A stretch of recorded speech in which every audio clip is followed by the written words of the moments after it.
It was absolutely unbelievable, Paul. We were watching it from just behind where Ruben Amorim stands on the touchline. When the first goal went in, when Bruno scored the penalty, you felt that there was belief there. But did you at that point feel a winner was going to come? I did, yeah, because don't lie, you didn't believe that. Honestly, you've seen special things happen at this club loads of times, and I think back to the Ole Gunnar against Liverpool.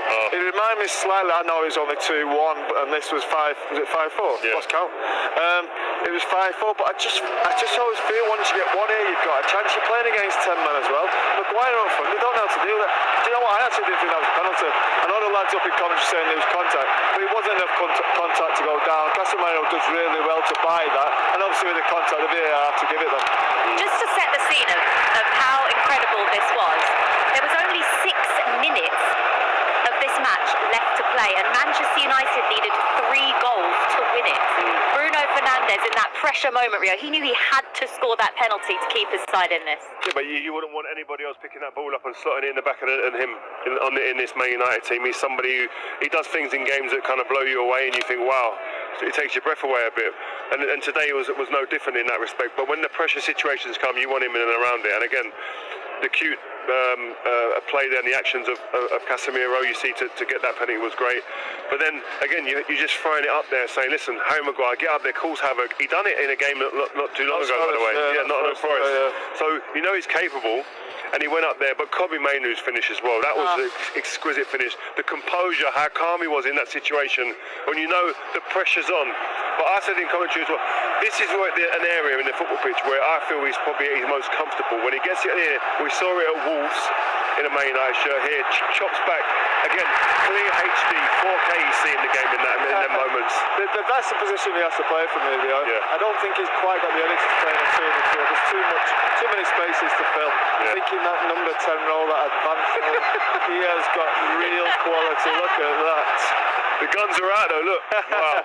And Rio, you just said to me and Paul when you got down here that you didn't know they had a camera on you up there. No. It was great to see your reaction. I didn't. Yeah, Rio didn't have a camera on. Come on. No, he didn't.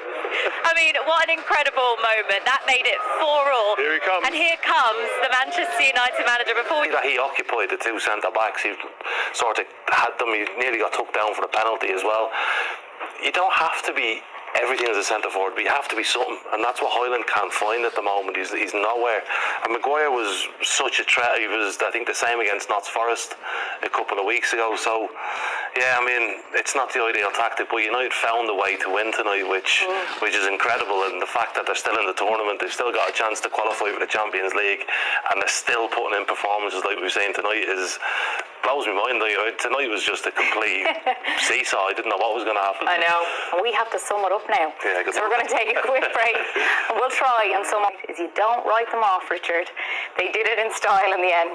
They did. They kept coming back. Hit proper rock bottom. They didn't really have any sort of hope left for them, but they managed to do it. Like the great United teams of old always managed to do it. And yeah, it was a famous night, I'd say, at Old Trafford, and it could be a huge night for Amorim in terms of going forward for the club and the expectations and the desire to go and win a game. When they needed it, they did increase. Shay spoke about the tempo and the intensity that they played at.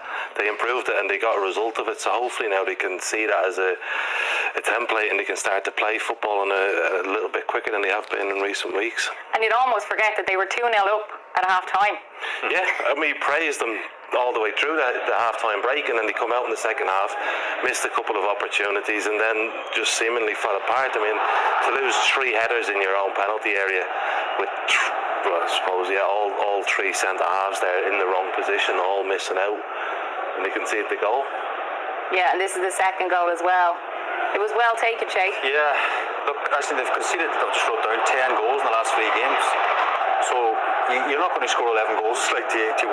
You know, they've just been defensively, they're so poor. I mean, we said this at half-time, their best form of defence is attack, because defending, they can't defend.